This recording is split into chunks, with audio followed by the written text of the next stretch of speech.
만사형통 이상득 전 의원까지. 네. 아, 클라스 시반 난리 났어요. 그러게요. 그러니까 이명박 전 대통령 관련 수사를 하고 있는 검찰이 어제는 이상득 전 의원의 형이죠, 친형이죠, 의원의 여의도 사무실하고 자택을 압수수색을 했습니다. 이제 사무실에서는 컴퓨터 하드디스크 같은 걸 가지고 갔는데 좀 이상하죠. 1억 원 가량을 국정원 특수활동비를 형님도 받았다라는 얘기가 나오고 있는 거예요. 돈이 막 늘어나네. 돈이 늘어나고 있기도 하고, 그러니까 박 전 대통령과 비교를 좀 하면 박근혜 전 대통령 같은 경우에는 본인만 받아서 본인 최측근들만 나눠 썼다라는 얘기인데 지금 이명박 전 대통령은 돈이 막 이상하게 늘어나고 있어요. 여기저기서 받은 것 같다라는 식으로 검찰이 보고 있고, 예. 또 이상득 전 의원 같은 경우 왜 받았냐라는 얘기가 당시 이제 원세훈 국정원장 시절에 예. 인도네시아 그 대통령 방한에 있었을 때 호텔 이렇게 우리 국정원 직원들이 걸렸죠. 들어갔다가 걸렸잖아요, 두 명이. 청소 아줌마한테 걸리셨죠. 그런 창피한 일이 벌어지던 시점이었는데 혹시 그거를 무마하기 위해서 이제 돈을 건넨 게 아니냐라는 의혹을 좀 받고 있기도 하고요. 근데 참 이상득 전 의원 같은 경우에는 그걸로 끝날 게 아니라 사실 이 얘기를 국정원에서 돈이 나갔다는 얘기를 많이 털어놓고 있는 사람 중에 하나가 김주성 전 국정원 기조실장 아니겠습니까? 예. 근데 이 기조실장을 이명박 전 대통령과 연결시켜준 사람이 사실은 이상득 전 의원이거든요. 원래 이상득 전 의원 쪽의 인물이었어요. 그러니까 재계 인물이었지 어떻게 보면 국정원과 인연이 있던 사람이 아니었는데 이제 예산을 주물러야 되기 때문에 특별히 신뢰할 사람이 필요하다라고 해서 이제 이명박 전 대통령이 추천을 했고 그래서 국정원 기조실장을 맡았던 인물이 서울시장 시절에 세종문화관장까지 하지 않았나요? 네, 그렇죠. 예. 그랬죠. 그게 이제 그렇게 연결됐던 게 사실은 이제 이상득 전 의원이었거든요. 그러면 이 기조실장이 지금 입을 열고 불리한 얘기들을 하고 있는데 그걸 추천해 준 사람에 대해서까지 압수수색을 했다 검찰이 그럼 뭔가 상당한 내용을 또 파악한 게 아니냐라는 추측이 가능하고 또 하나 또 봐야 될 거는 다스의 대주주잖아요. 이상득 전 의원이. 이상은이죠. 그건. 이상은. 혼돈을 이렇게 해서 죄송합니다. 하여튼 그러면 이제 이상득 의원에 관해서도 잠깐 소개하신 것처럼 만사형통 큰형님이었는데 그리고 정치로 입문시킨 사람도 사실 큰형님이었는데 이분을 압수수색을 했다는 얘기를 듣고 이명박 전 대통령이 이랬답니다. 비가 많이 온다. 비가 많이 온다. 네. 그 친구에서 봤던 얘기인데 그런 말 했던 사람이 친구에서는 영화 말 끝 무렵에 별로 안 좋은 결과를 끝났는데. 또 그렇게까지 연결하셨어요. 자, 김재현 의원님. 네. 18대 때 이상득 의원과 네, 함께 같이 의정생활 있었죠. 했죠. 뭐 이렇게 부딪히는 일은 없었죠? 뭐 좀 있었습니다. 일단은 이제 이상득 의원 개인은 아니고 이상득 의원 아들이 예. 저를 명예훼손으로 고소를 했어요. 그 지하철 9호선과 맥커리 그 연루에 대해서 제가 라디오 인터뷰하면서 명예훼손했다고 그래서 그래서 제가 명예훼손 고소당했었습니다. 어떻게 물론 무죄 받았죠. 그 이상득 그 의원의 의원 아들이 아들. 맥쿼리 자산운용 대표였었거든요. 네. 대표까지는 아니고 이제 임원 중에 하나였는데, 근데 이제 거기가 그 이너서클에서 연루가 돼가지고 실제로 서울시 이명박 서울시장 시절에 그걸 땄고 나중에 그 지하철 임금 인상한다고 그래가지고 그거 가지고 얘기하다가 그냥 걸려가지고 제가 좀 고생 좀 했고요. 이상득 의원의 아들은 무슨 형이에요? 시형이. 아, 거기도 이시형 아니야, 이지형이다. 이지형. 이명박 대통령의 전 대통령 아들이 이시형. 그다음에 이상의 아들이 이동형. 네. 그다음에 지형. 네. 지형. 네.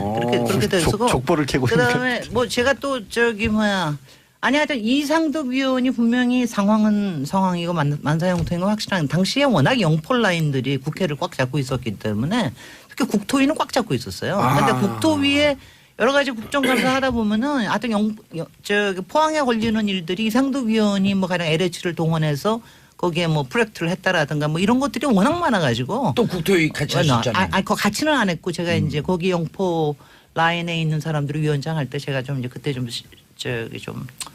시끄럽게 굴었으니까 아마 밑보였겠지. 근데 이제 이랬어요 분위기가. 난 한마디로 이렇게 생각을 해. 왜 우리가 스타워즈에 보면은 그 무서운 인물이 다스베이더잖아요. 근데 다스베이더보다 더 무서운 사람 있죠 왜? 다스베이더 스승. 뒤에 위에 있는 사람 황제 엠퍼러라는 사람. 예. 나는 그 사람 보면 딱 엠퍼러 같더라고. 이상득 씨만 보면 보면은 왜냐하면 본회의장이나 이런 거 키도 커요 이 양반이. 근데 이 양반이 딱 나오면은 일단 말을 거의 안 해. 눈으로만 이렇게 싹싹싹 하는 주변이 이렇게 싹 저기 하는 거 있잖아요. 분위기가 막 이렇게 왜 있잖아요. 소름과 사악한 기운이 이렇게 막 번지는 그런 느낌이었어요. 오, 악의 포스가 아니 그런 포스 악의 포스가 느껴요. 아니 그래서 제가 굉장히 뭐냐면 제가 18대 하면서 항상 신경이 쓰였던 게 이상한 위원의 그 악의 포스와 그다음에 그 박근혜 의원을 모시는 주변에 그 호위무사들이 난리치는 꼴, 그러면서 지냈습니다. 하여튼 나는 그 악의 포스에 하여튼 밀리지는 않았으니까 다행이에요. 그럼 저 박사님의 레아 공주 맞서 싸움. 꿈에서나마. 약간 저한테 깜짝 놀랐어요. 왜요? 맞서 싸우셨으니까. 그 저기 뭐야. 하여튼간에 포스가 대단한 양반이에요. 그런데 지금 이제 가족 얘기가 나오는데 네. 자 그다음에 희중 김희중 네. 씨 1부속실장이 어제는 우리가 주요하게 김윤옥 씨한테 돈이 직접 건네졌다. 네. 그러니까 이 부속실을 통하지 않고 관저에 직접 갖다 줬고 관저에 있는 행정관에게 전해줬다. 근데 행정관은 대질신문에서 난 받은 적 없다. 그래서 우리가 그랬어요. 그럼 김희중은 귀신을 갖다 줬다. 아니 행정관도 일부 돈을 받은 것 자체는 인정까지는 했어요. 인정했어요? 또 바뀌었어요. 바뀌었어요? 그러니까 그걸 뭐 전달했다, 김희중 부속실장으로 또 받았다 이런 자세한 얘기는 아니고 돈을 일부 그러니까 받았다. 얼마인지는 모르는데 환전한 달러를 봉투에 넣은 걸 받았다라는 얘기까지. 누구로부터도 얘기 안 하고요? 그것까지 지금 제가 아마 그게 누구한테 받았는지는 기억이 안 난다고 했나? 청와대 일부속실장이 거의 택배원 수준이네. 누가 준지 몰라요. 그냥 돈 주고 가면. 근데 김우정 비서실장이 계속해서 뭐 정도원 전 의원에 따르면 예. 사실은 김백준 총무기획관보다도 더 옆에서 오랫동안 뭐 이명박 전 대통령 모셨으니까 사실은 그 내용을 훨씬 더 잘한다라고 정전 의원은 그렇게 주장을 하고 있잖아요. 그걸 이렇게 얘기하면 돼요. 대백준 소희중.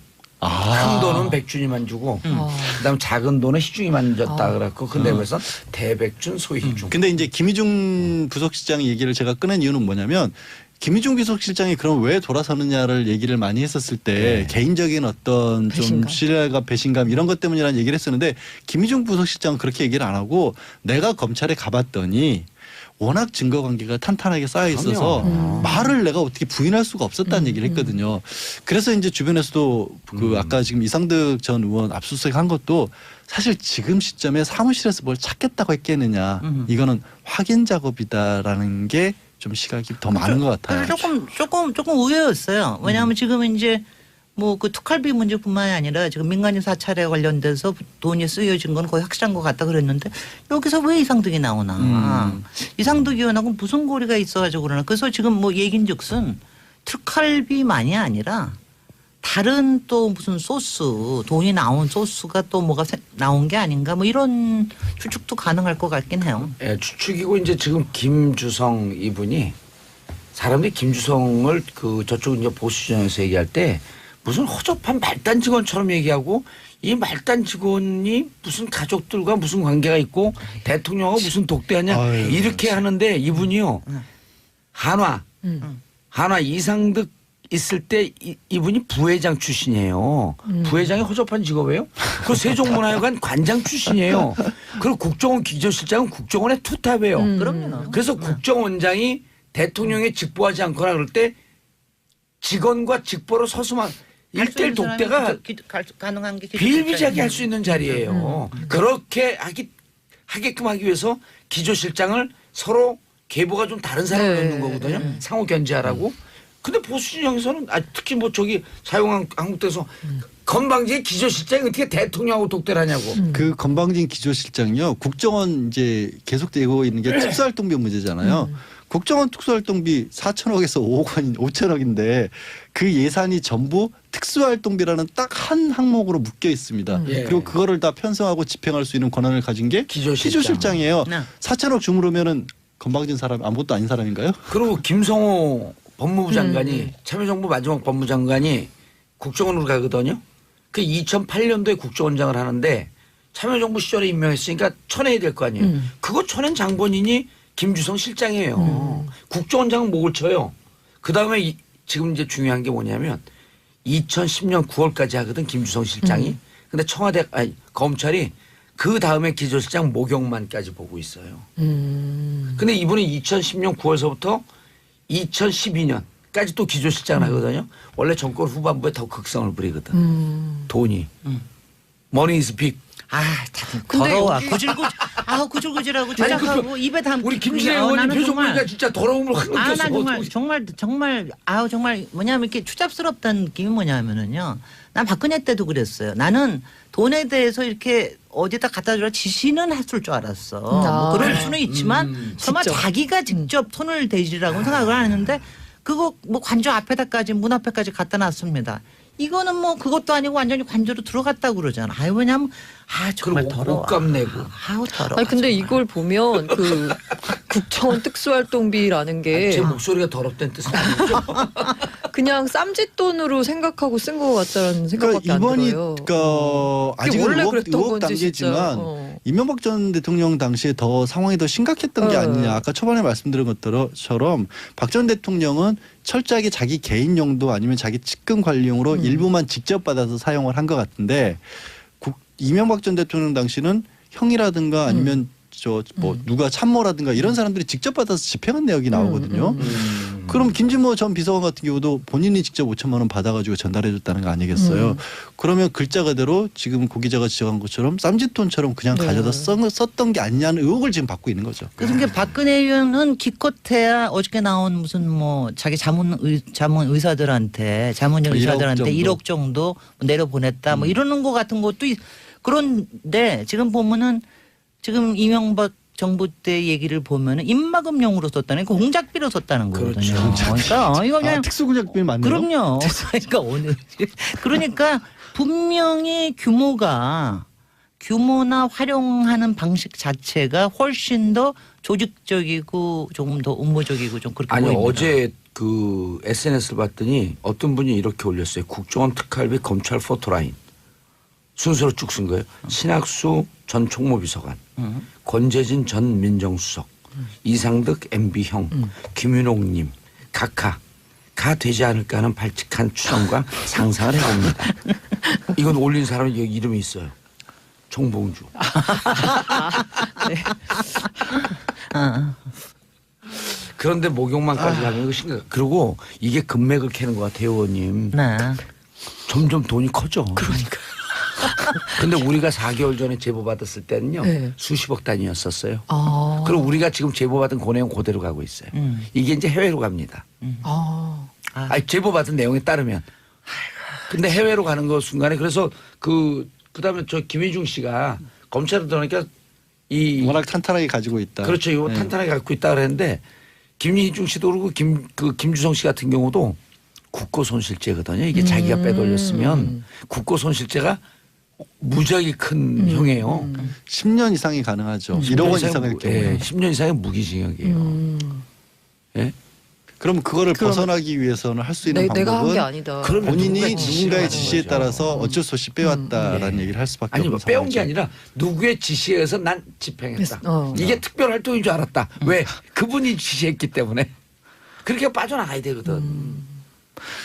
그 이참에 그 특수활동비라는 거 좀 어떻게 투명하게 할 수 있는 방법은 없나요? 지금 근데 그건 특수활동비라는 나와 있지. 용어 자체가 사실은 법에 없는 말이에요. 그러니까 뭐냐면 국정원 같은 경우는 특수활동이라는 걸 하긴 해요. 네. 근데 지금 특수활동비라는 이름으로 한 19개 기관에서 이 돈을 쓰고 있는데 이게 어떤 얘기냐면 뭐라고 딱히 그 통제를 받기 싫을 때 그 돈을 특수활동비라고 해서 그냥 쓰는 거거든요. 근데 내부에 기록은 다 남기게 돼 있고 내부에서 저기를 하게 돼 있으니까. 내부에 지금 이제 네. 이번에 문제가 된 게 이제 기조실장들은 본인들의 옛날에는 본인들 관리용으로 기조를 했던 거지 그걸 국회에 들고 가서 감독받지도 영수도 않는 필요 거거든요. 글쎄 말이에요. 영수도 필요가 없고. 그렇습니까? 그 돈이 아까 제가 지적한 게 이거예요.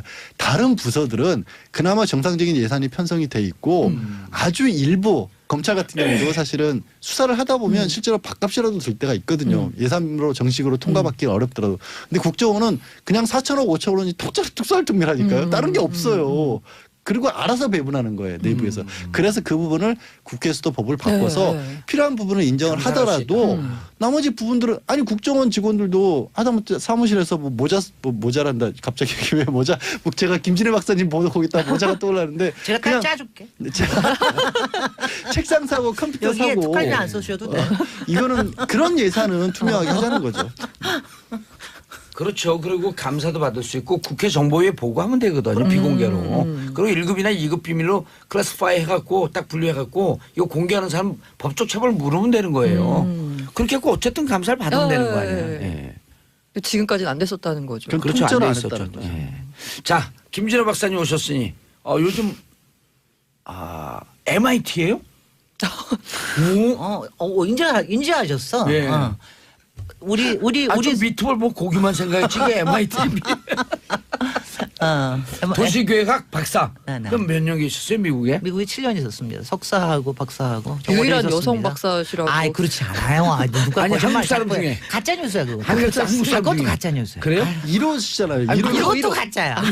이거 아니세요? 아니 스스로 모든 걸 다 부인하세요. 아니 그냥. 아니 그게 아니라 가짜 MIT 뉴스 나온 거는 확실해. 가짜 뉴스가 맞아요. 이 뉴스를 우리가 가짜. 그러니까 MIT 박사라는 건 확실합니다. 네. 네. 가짜 박사는 아닙니다. 진짜 박사 도시계획학. 네. 한때 서울시장 출마하려고 준비하고 그랬잖아요.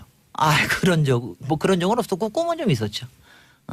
꿈은 이루어진다. 꿈은 이루어진다. 그럼 저기 지금 박원순 시장 잘하고 있는데 제가 여기서 저기 하자면 저는 사실 박원순 시장이 되면서부터 예. 내가 꼭 하지 않아도 괜찮다 이런 생각을 했습니다. 네.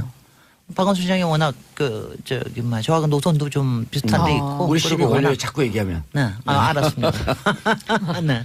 자 그리고 재건축 초과이익 환수제 맞춤형 이슈로 가져오셨네요.